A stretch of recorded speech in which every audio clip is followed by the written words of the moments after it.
Good afternoon, and welcome to today's installment of the 2023 January series. My name is Naomi Ross, and I'm a sophomore from Grand Rapids, studying accounting with minors in German and data analytics. Would you please take a moment to silence your cell phones?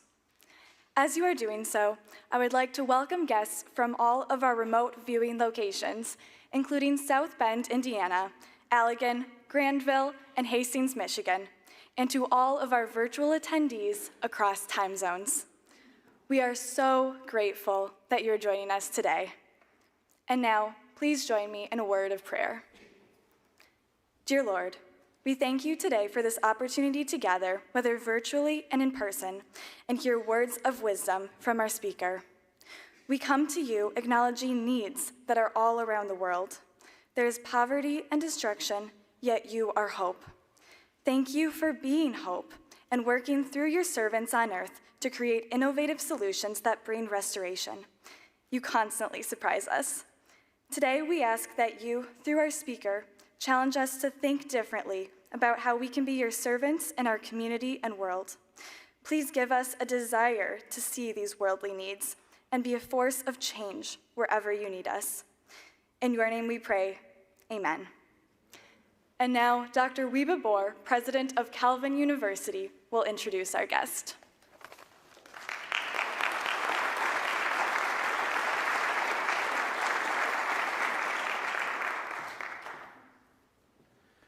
Good afternoon.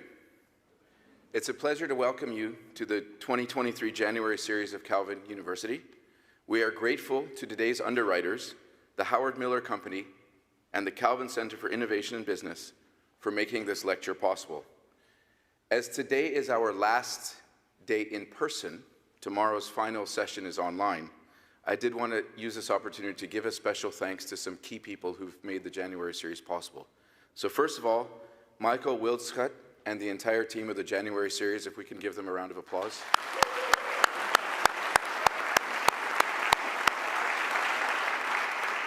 Also, to Brian Page, our Chief Information Officer, him and his team have made it possible for all the technology to work and for this to be broadcast around the world seamlessly every day. So thank you, Brian and team. And then after every January series lecture, there's a lunch that Chef Ryan Hartman and his team put on at the Manor House, and it's absolutely extraordinary every day. So Chef Ryan and his team, thank you also very much. And of course, thank you for all the sponsors who've made this possible as something that we can deliver for the community. So now, as president of Calvin University and friend and admirer of today's speaker, I'm extremely honored to introduce Efosa Ojomo. I was first introduced to Efosa through his book, The Prosperity Paradox, by serial Nigerian entrepreneur Sim Shigaya, and have been a fan ever since. His work on innovation and creating new markets pushed us to rethink our entire marketing strategy, not only for our investment company, but for all of our investees, in how we were trying to introduce renewable energy into Nigeria. Efosa serves as Director of Global Prosperity at the Christensen Institute. He is the co-author of The Prosperity Paradox, How Innovation Can Lift Nations Out of Poverty, alongside the late Harvard Business School professor Clayton Christensen. He is also co-host of the Faith-Driven Entrepreneur Africa podcast, and he serves on the investment committee of the Ventures platform. It's a fund focused on market-creating innovations across the African continent. He's a lifelong learner and an accomplished scholar. Efosa is a graduate of both Vanderbilt University and the Harvard Business School. He teaches the Entrepreneurship and Market Creation in Emerging Markets class at Northwestern University at their Kellogg School of Management. And Efosa's speaking and consulting helps organizations develop a culture that fosters market-creating innovations worldwide. And we are hoping that before too long, he may also be at least an adjunct professor at our School of Business. You may know him from a TED Talk, an article in the Wall Street Journal, or from Forbes magazine, or an NPR story, or from any of the other countless platforms that have turned to Efosa for his knowledge and wisdom in the marketplace of global development. For his insights, Efosa was also selected as one of 30 thinkers in the 2020 Thinkers 50 radar list. It's a joy to have him here at Calvin today and speaking to remote sites and individual listeners around the world. So please join me in welcoming Efosa Ojomo to the January series of 2023.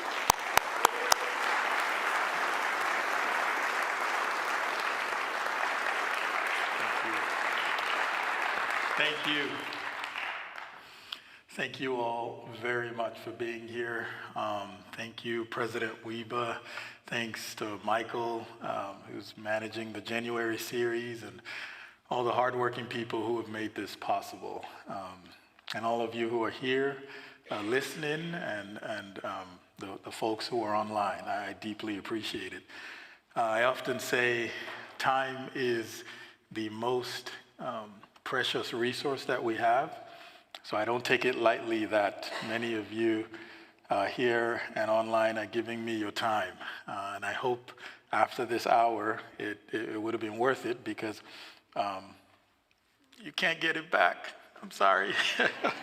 I'd love to share some ideas with you on some of the research I've been doing over the past 5-6 years.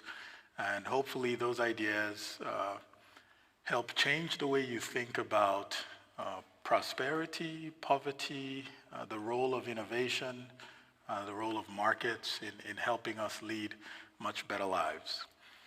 I'll start with a story about how I even got here. Yeah, I'm originally from Nigeria, growing up, many kids in Nigeria would love to study in the U.S. or in the U.K. I was incredibly lucky and fortunate to get the chance to come to the U.S. for college. Graduated as an engineer and started working. I had a really good job as a young engineer, and life was good. My life was going better than I had planned it, so to speak. But then in 2007, towards the end, I stumbled upon a book called The Bottom Billion. It's written by a professor, Paul Collier, who writes about the poorest 1 billion people in the world. And it captivated me like nothing ever had. And at the end of that book, he references 2 other books that may be familiar with many of you. One's The End of Poverty, and the other one is The White Man's Burden, that explains why many efforts to help poor countries haven't quite worked. And after I finished The Bottom Billion, I grabbed those 2 books and I just keep reading. And something is happening in me that I can't explain. Because I'm an engineer, but then I am immersing myself into these books that talk about development, poverty, and I can't quite figure out what's going on. But it was around that time I knew this is what I want to do with my life. I didn't know exactly what I would do, but this is what I would do, try to fix poverty. So I started an organization called Poverty Stops Here. And in 2008, for the first time since 2000, since I came to the US, I went back to Nigeria. And I went to a village. And it's the first village I visited. And it's a picture I took, and I will never forget this picture. So women washing clothes by the side of a river. They had to walk miles to get there. And I knew instantly, I knew the answer to the problem, of course. Build a well in the village. That's exactly what I did. If you look closely enough, you will see me in the middle of that picture about 15 years ago and about 25 pounds ago. Yeah, trying to get back there. But we built a well. I mean, it was glorious. There are a few feelings in the world better than seeing water gushing out of a community that hasn't had water, right, in the past. But then I go back to the US, right, come back to work, and a few months after we built the well breaks. And so I'm like, oh my gosh, I didn't anticipate that. How do we fix it? To cut the long story short, the organization I founded, co-founded Poverty Stops Here, we built 5 wells in different communities, and virtually all of them at some point broke. There was no mechanism to fix it. And in good conscience, I couldn't keep raising money, building wells that I knew were going to break. And so I decided I need to figure out a better way to solve this problem. I was incredibly fortunate to get into Harvard Business School and meet Clay Christensen. Now, we lost Clay a few years ago, January 2020, but he taught me so much about the way the world works, the way systems work, the importance of management theory, and just using theories to make decisions. Well, there was something Clay often said, that in any organization, or really any system, if they're struggling to find a way to solve a problem, it means they don't yet have a common language. They don't have a common framing. And we applied this to the development world and found that it was true. And so one of the first things we did was we began to look at countries and say, realistically, how likely is it, when you look at the resources countries have to spend, how likely is it for them to achieve development? So we're at a university. Let's do a pop quiz. Some of you may have graduated many years ago, but let's do a pop quiz here. So I'm from Nigeria. Somebody asks you what's the average the Nigerian government spends. And you might be tempted to think it's more, but it's roughly $200 per person per year. That's what the Nigerian government has to spend per person. Now, that number in isolation doesn't mean much, right? Okay, is it high? Is it low? There's a lot of Nigerians, a couple 100 million. It could be a lot. But then when you ask the same question and you say, Joe Biden, our president, how much does he have every year to spend on us, on the average American? Then things start to become clear, or at least a lot clearer. And then you start to see many low-income countries in a different light. You start to appreciate the difficulty that is development. We start to get a better sense for how true the statement is that poor country governments should not be corrupt, should not steal money, should build up their institutions. And that's all true, but then we're also met with the reality of an election cycle every 4 years, the fact that they don't have a lot of money in the first place compared to wealthier countries to sustain, well, to build first and sustain these institutions is incredibly difficult. And so we see that we have a big problem. Yet, even recognizing this, it's still how we choose to solve many of the poverty-related problems across the world, and dare I say, even in our own dear country. When we walk into a place that's poor or doesn't have resources, what do we do? What do we see? You see no water in a community, no schools, or no hospitals, no infrastructure, right? All these things sort of hit us in the face really hard.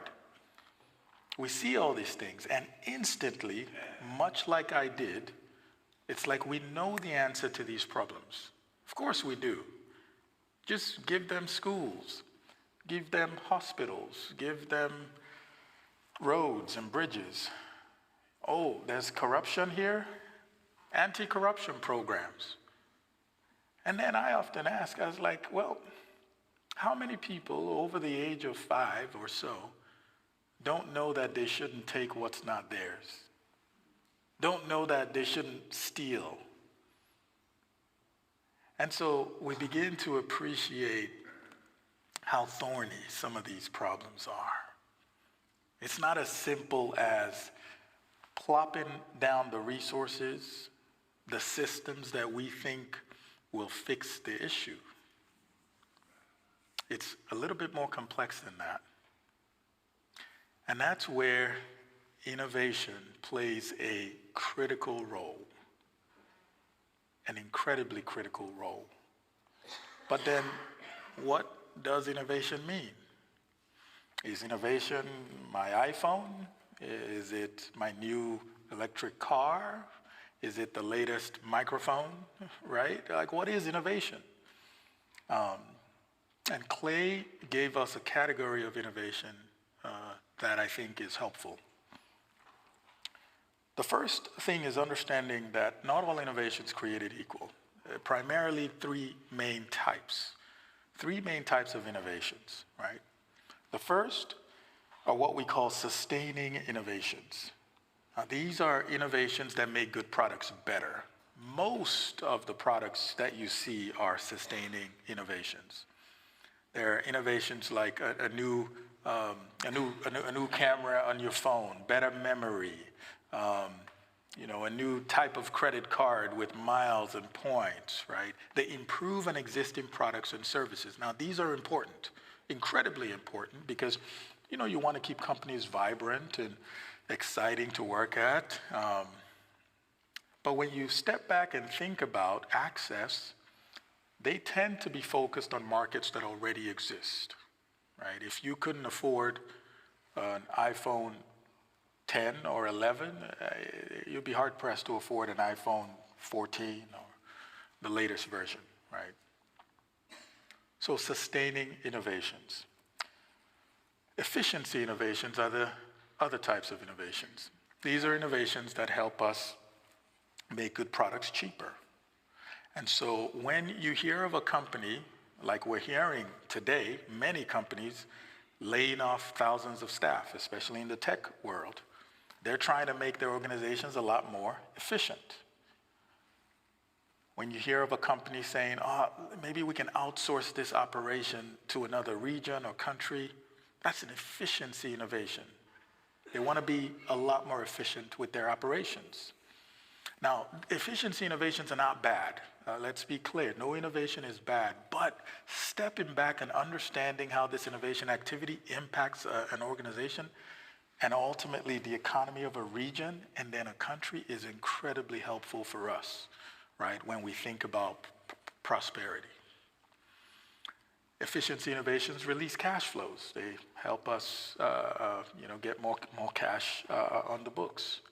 But then the question is, what do we do with that cash? And that's where market-creating innovations come into play.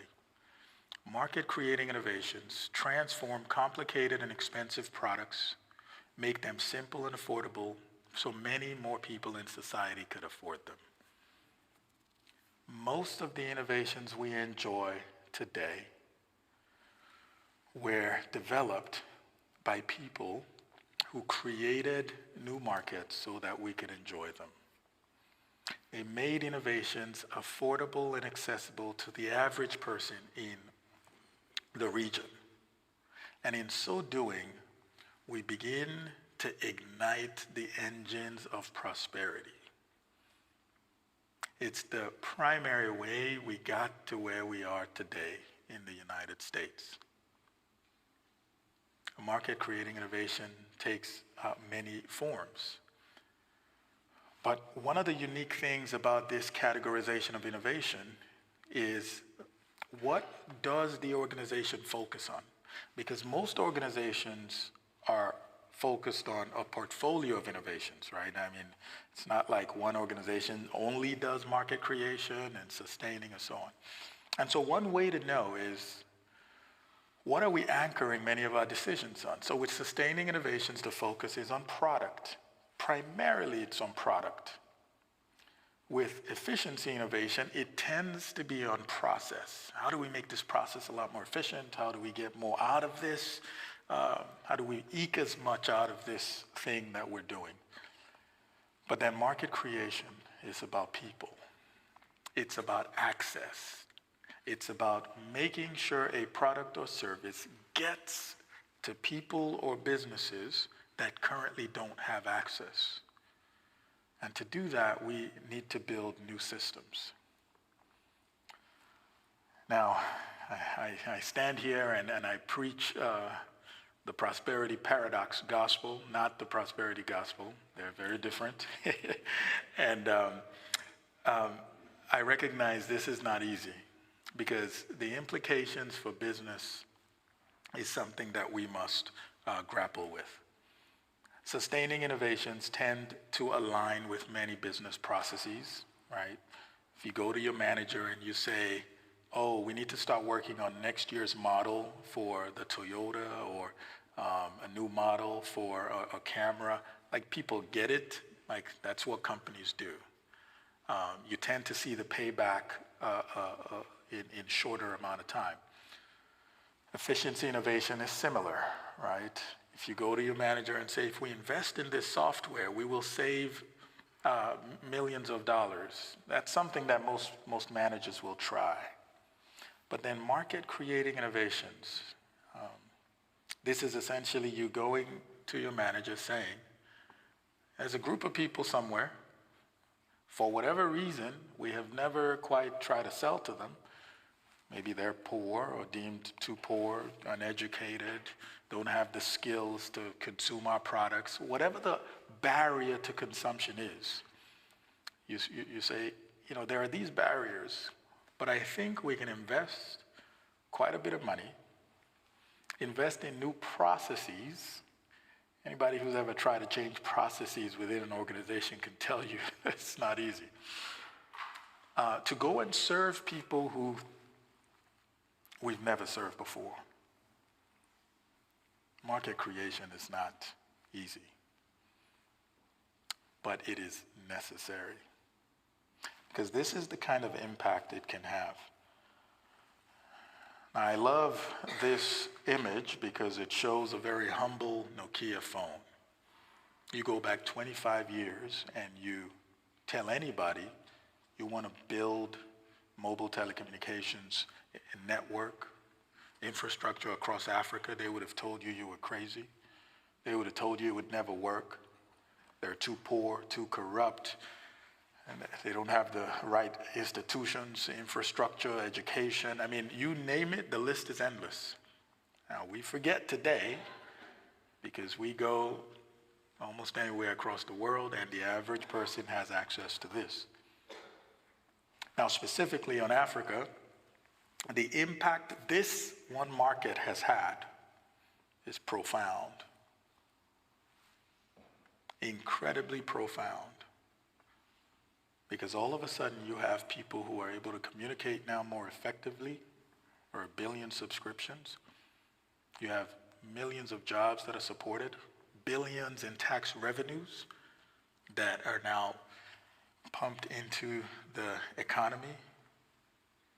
And it serves as a platform that now has other innovations built on top of it. This is the kind of impact market creation can have. Now remember how we started. The Nigerian government, $200 per person per year. The United States, about 30,000. Market creation helps us get those numbers up. This is one of my favorite examples. Now, I know it's not the most healthiest thing you could eat, so forgive me if you're a health nut in the room. Don't indulge in this every meal, but once in a while we can splurge on Indomie noodles. I think the American version of this is ramen noodles. I think Indomie, if you've ever had it, are a lot better. But what is a 20-cent pack of noodle worth to an economy, right? It just looks flimsy. It's just a pack of Indomie noodles. But when we begin to see the infrastructure, the business infrastructure that has gotten us here, we start to appreciate what market-creating innovations can do. So this is one of the manufacturing plants.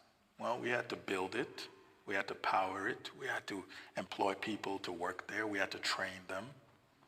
This is one of the retail shops because the retail network was not as well built out, so they built out retail networks. You have distribution and storage, warehouses across the country where they make the thing and then they store it for a bit. Logistics.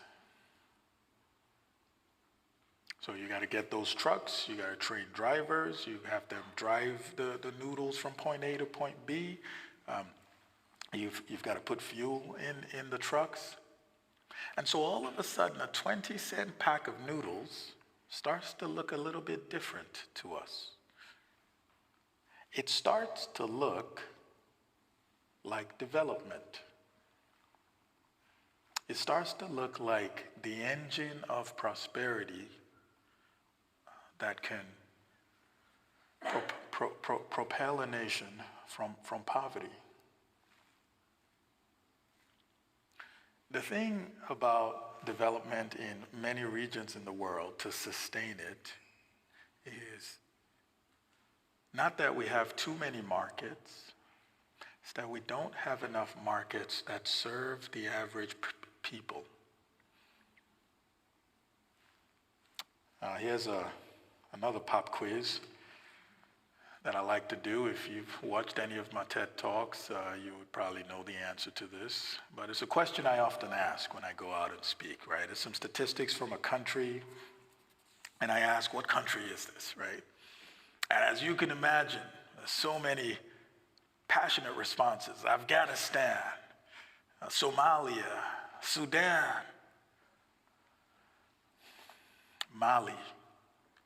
But then I tell people, all right, that was a trick question. This is stats from the United States of America, our country. And then they look at me like I'm crazy and say, we're never gonna invite this guy back because he's clearly not living in America. But then I say, well, it's not America today.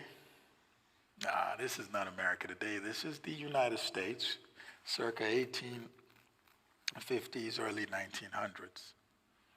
Some of these demographics, infant mortality, where 2 out of 5 children died before their 5th birthday, secondary school attendance, household income spent on food, right? How much, you make $100 a month, you spend $52 on food. Some of these demographics are worse than many poor countries today. And so the question we have to ask in earnest is, how did we get from here to where we are today? We're by no means a perfect country, but this is the richest country in the world by measure of gross domestic product. And this is the engine of innovation globally. How did we get here? Did we fix everything in America, right? Like fix all our corruption issues for all our institutions? America became like just this amazing, perfect place? Or was it an evolutionary process driven primarily by new markets that served more and more Americans? If you go back and read the history books, you find it was much closer to the latter. So we had Isaac Singer in the 1800s. Now, he was not a particularly nice guy, but he was incredibly brilliant and had a really nice co-founder. And they built the Isaac Singer and Co. company. Made sewing machines accessible to the average person. And so when you had an influx of immigrants coming to America, you had people who could quickly buy a sewing machine, set up a small business, and sew clothing. One of the first private multinational companies in the world. In order to make his product accessible, he had to figure out a way to mass produce it, to provide credit, to teach people how to use the machines, and many other innovations that we still use today. And then Bank of America. It's interesting that Bank of America started out as a bank primarily for immigrants. So out in California, Amadeo Giannini looked around and saw poor, hardworking immigrants cut out from the banking system.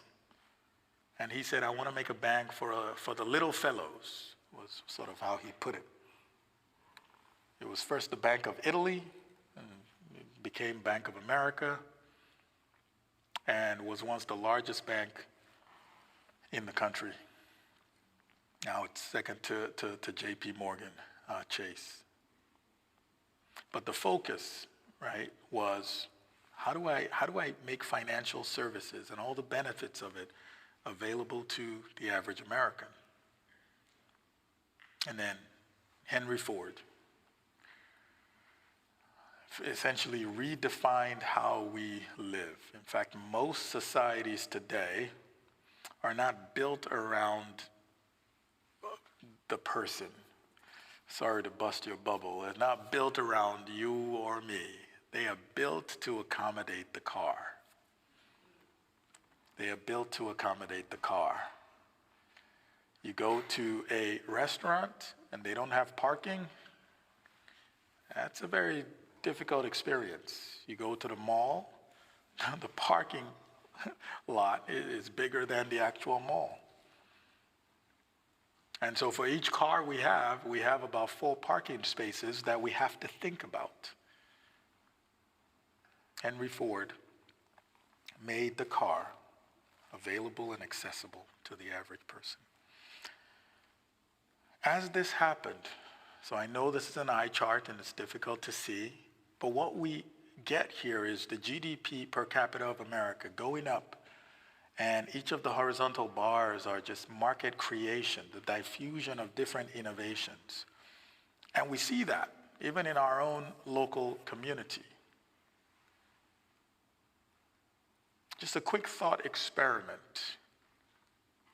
If we took out 1 or 2 or 3 of these organizations from our community, what would happen to all the people employed there? What would happen to the taxes they generate? What would happen to the consumption of other products and services as a result of the work that they have? What would happen to all the people who have access by way of many of the products and services these companies provide? Now, if you want to see what will happen, you don't have to go too far. We have Detroit, Rochester, New York.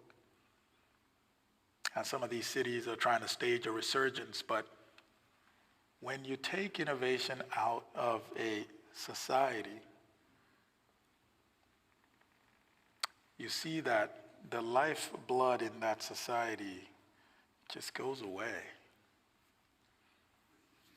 This is what creates and sustains prosperity for many of us. It's a little bit difficult to see it because all the other things are a lot more visible. So we can look and study, when was a law passed? When was a policy changed? When was this road built? And we see it. We see the road. We see the schools. We see all those things. And because we see them, they're so visible, the thinking is, those are the things that create prosperity. But those are representations of prosperity. They don't quite create them. Ask anybody who has visited a hospital in a poor country, and they will tell you that that's not a representation of prosperity in that country, because maybe they don't have enough doctors on staff, the hospital's not well kept, lots of people in the waiting room. And so we begin to see the importance of innovation, and more specifically, market-creating innovations. Now, I was very fortunate to co-author this book with Clay Christensen, and it came out in 2019. And since the release, I've been thinking a lot about a sequel. Because the question now is, okay, let's assume I buy this argument that market-creating innovations are important and necessary and so on. Let's assume that for a second. How do I go about doing that? What is the process of market creation, really? And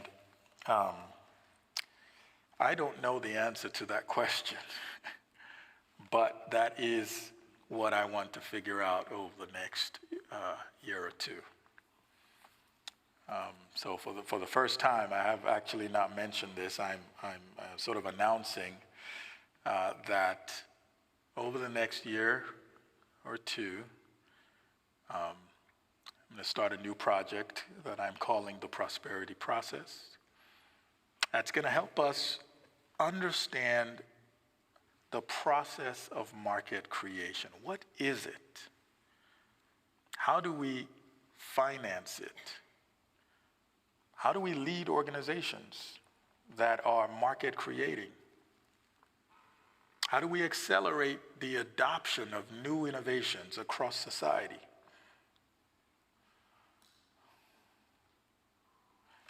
In doing this research, I've been thinking a lot, and I just thought I'd share an insight that I think would be perhaps exciting for this community. It was certainly exciting for me when I found it, and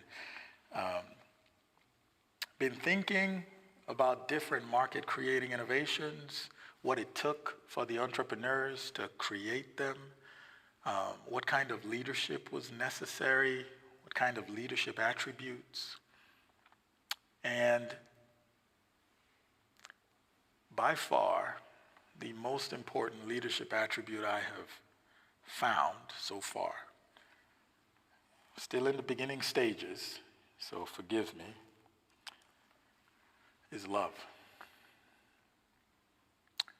Now, the question is, like love, how is that even a leadership attribute?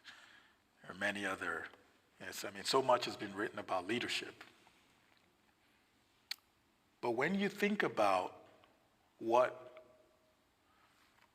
an innovator has to endure to create a new market, you think about all the people he or she would have to convince that this is a better way. It is consistent across every new market. An innovator's ability to love people or a place or a product or a process, a way of getting products and services to others that don't have access. In essence, that innovator's ability to seek the betterment or the improvement of something outside of themselves is a necessary condition. I have not yet studied of a market that was created without an innovator loving one or more of these things. They may not have seen it as that. They may not even qualify it as love. But I don't know another word to use for it. So one of the sneak peek insights from the prosperity process, you heard it here first. So how do we succeed then? How do we succeed? This is a book written by a woman who was gone too soon, Donella Meadows. It's on thinking in systems. And I'll read the quote, and perhaps tie it to why this is incredibly important. The original purpose of hierarchy in a system, every system has a hierarchy, right? The original purpose is always to help its originating subsystems do their jobs better. This is something, unfortunately, that both the higher and the lower levels of a greatly articulated hierarchy easily can forget. And what does this mean? This means in order to be great, you have to serve. This means those who have to serve. Think about any system that works well. Those at the top who have the most resources serve the subsystems. You look at a family that works well.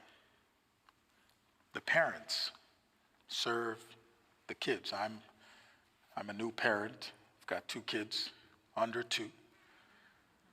And can you imagine I wake up in the morning expecting my kids to come in and make my bed and, clean out the house? No. I wake up in the morning and I serve those kids. Bathe them, feed them, whatever they need. You look at the building we're in. What provides the foundation of this building? It's not wood. It's not the wood that we use here. It's the strongest of materials, typically concrete. That serves us so that we can exist on top of this building safely. And look at leaders through time, leaders that we revere, that we talk about today, that we think about. They're not leaders who walked into a room and demanded of the room to serve them. They're leaders who served.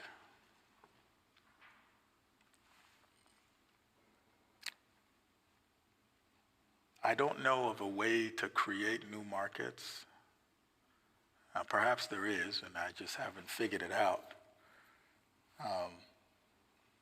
Without building a system that's designed to serve the average person in society, we can do it in an economically sustainable way that creates prosperity for all.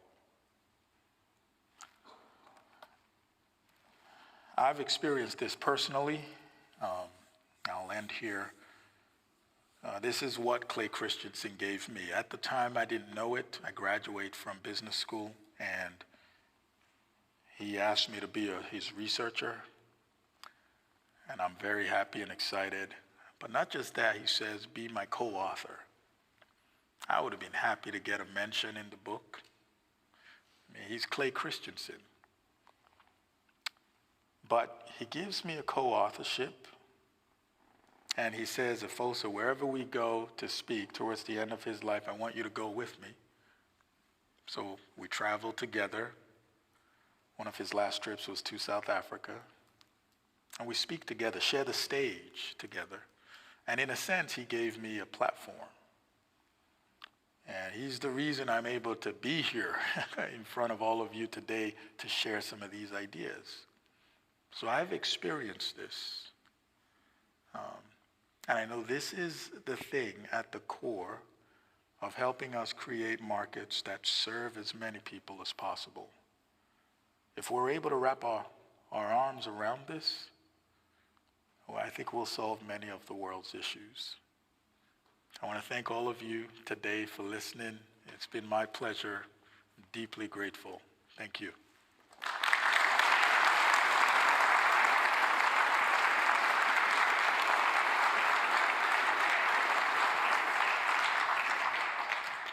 Thank you. Thank you. I'm Karen Salpe. I would like to introduce myself as the president of Calvin University because so many other people have recently, and because I asked Wiebe if he would do the Q&A today. He'd be better at it, but I'll do my best. And I'm not the president. Nor would I wish to be. Thank you, Wiebe, for doing that work. We've got emails already. You can send them to me or write them on a piece of paper. And I do want to clarify, so I don't forget, tomorrow, Kate Bowler will join us remotely, but I hope many of you will be here in the room with us to watch. She'll be two-dimensional on the screen, but metaphorically very three-dimensional, I'm sure. Okay, here's the question.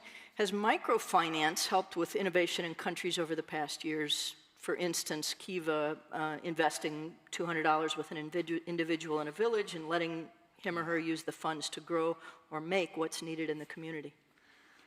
Microfinance, I think, got a really bad rap. When you think about it, it started off as this thing that was incredibly scarce, right? Capital. It's scarce, that's what poor people don't have. And so if you figure out a way to give poor people capital, boom, you solve poverty, you solve the problem. And so I think there was a lot of excitement and anticipation. We had figured it out, but then the reports and the results were less than promising, so to speak. Now, I think one way to think about it, and forgive me, is think of microfinance as a fuel, right? So think of it as a fuel that goes into a car.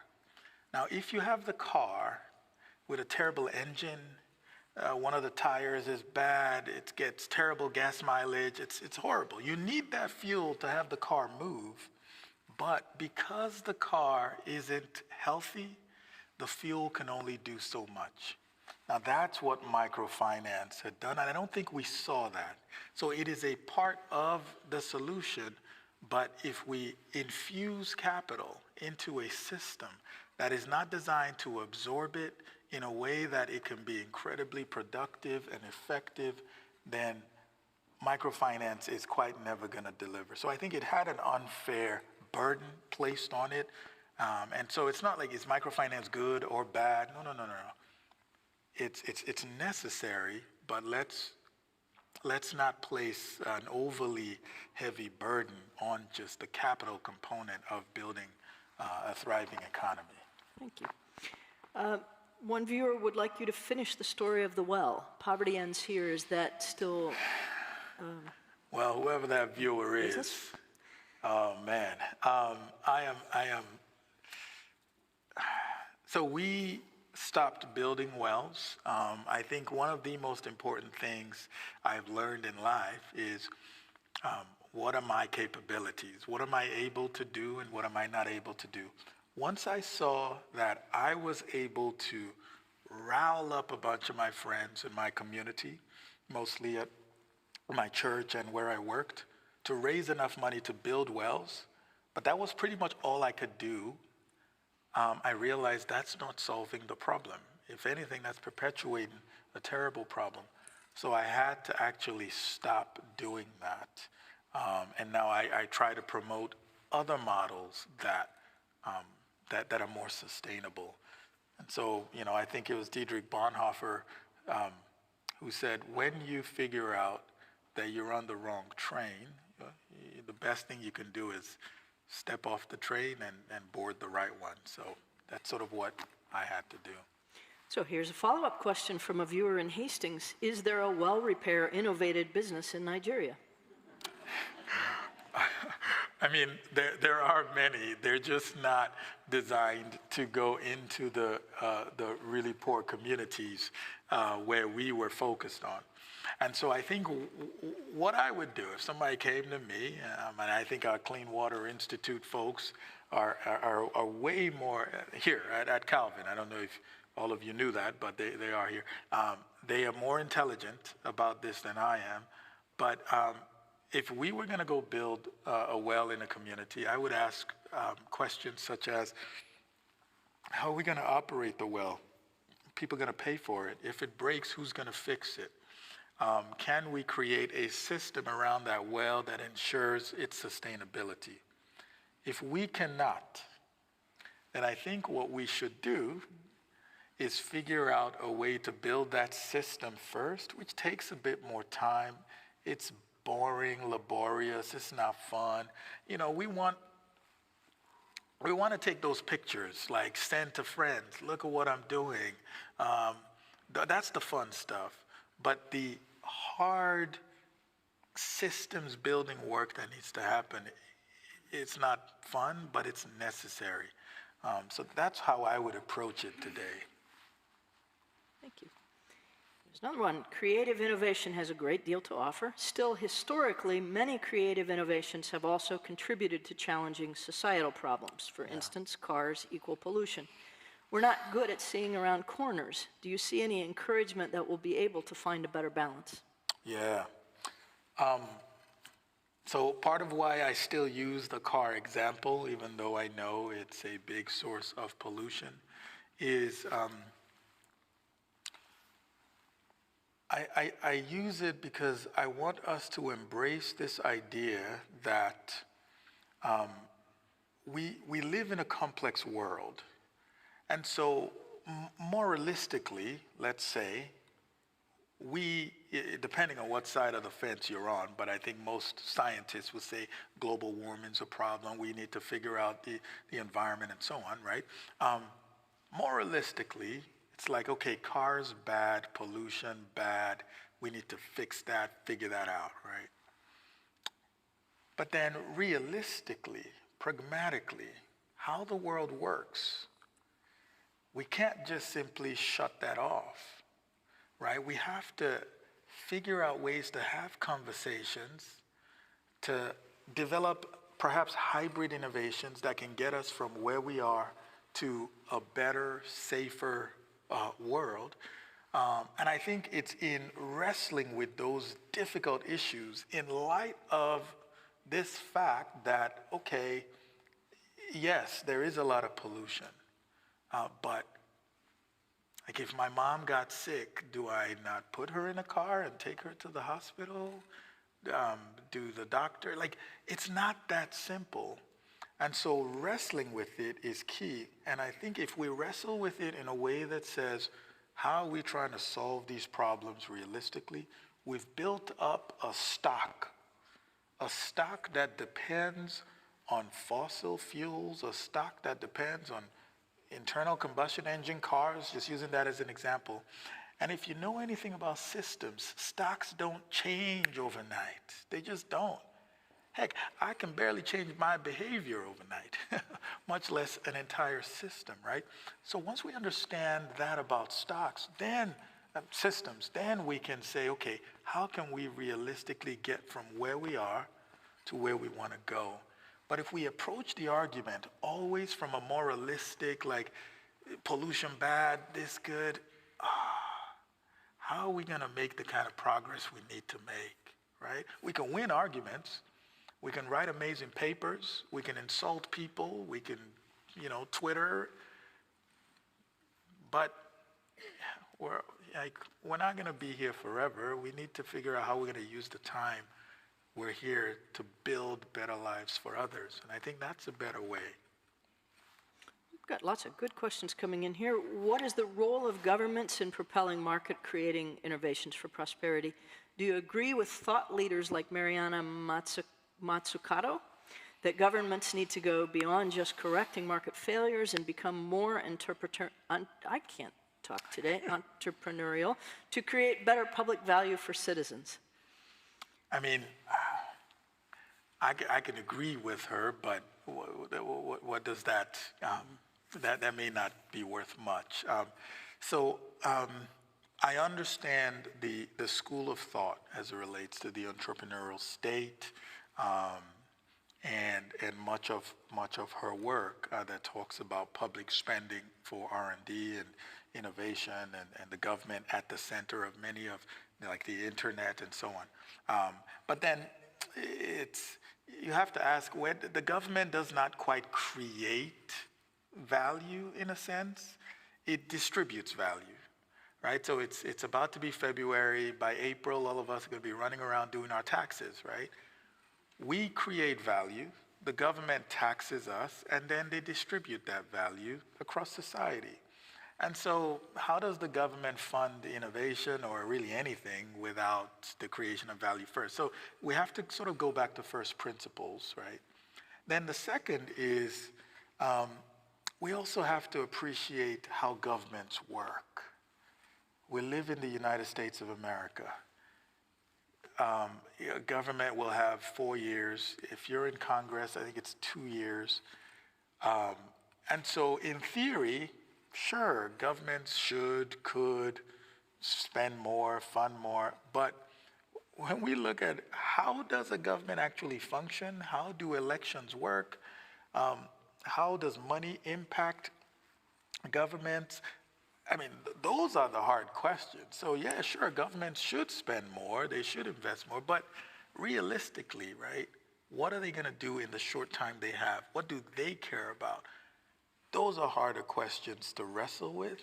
I think if we wrestled with those, we would come up with more interesting solutions that I think are a bit different from governments should not steal money, they should spend more on this, they should, like, many of us, I think, know what governments should or shouldn't do. How do you see innovative community leaders in developing countries being empowered by the type of work that you're doing? This one's a bit hard to talk about because you've now asked me to talk about myself. I will say this. I've gotten a few emails just from people who have either funds that they've set up and are trying to follow the model we talk about, companies who are thinking about how to serve, in our language, we call it non-consumption, people who don't have access today, thinking about how to create markets for them. And on occasion, I get emails or LinkedIn messages, so it's very inspiring. My hope is the next body of work that we produce will do a much better job in saying, we've studied hundreds of markets that have been created.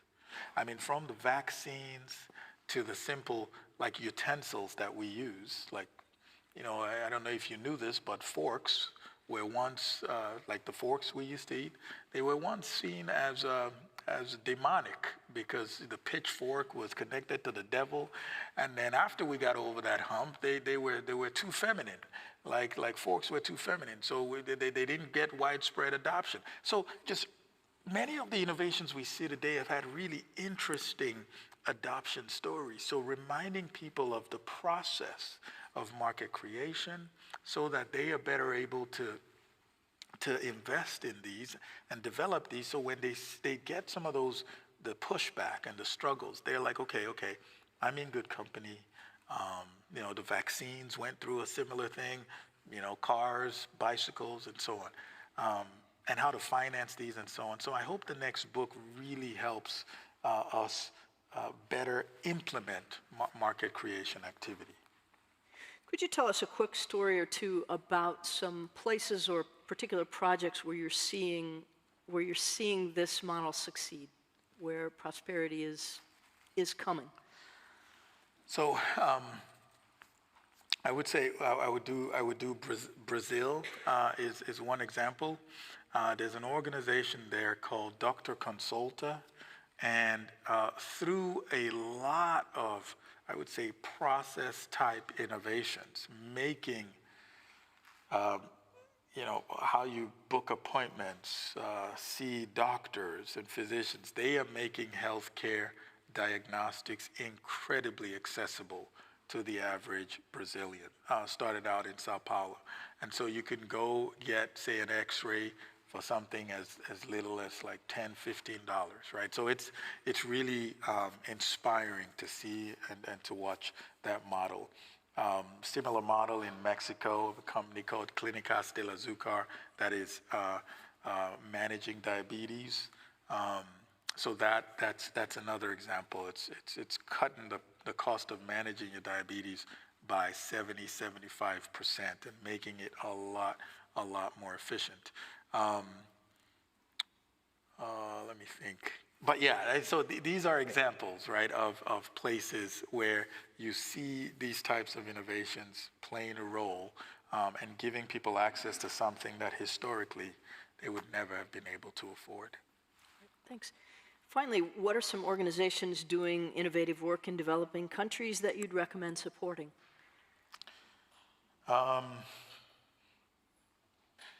That's All enough. of them? No, well, not all. Don't support what I did. I mean, we've now stopped. Poverty Stops Here. We're no longer around. But I think this is hard. But if you find an organization that has figured out a way to provide something, and they focus a lot on sustainability, not so much on quantity. And so as you know, we're just going to get this to as many people as we can, and we don't think about sustainability. That's an organization you want to look at. So I mentioned earlier the Clean Water Institute. Safe Water Network is another one. Clínicas del Azúcar and Dr. Consulta. M-Pharma is another one, making pharmaceuticals affordable and available across Africa. Financial services is becoming big, and so organizations like this is in Brazil, Nubank, making financial services more affordable and available. They're trying to broaden and increase access. And so these are the types of organizations I often think about. I do think if there was a platform to support market-creating organizations, then we'd see a lot more progress accelerated. Thank you so much. Let's thank Efosa. We have one more day. We'll hope to see you tomorrow. Thank you so much.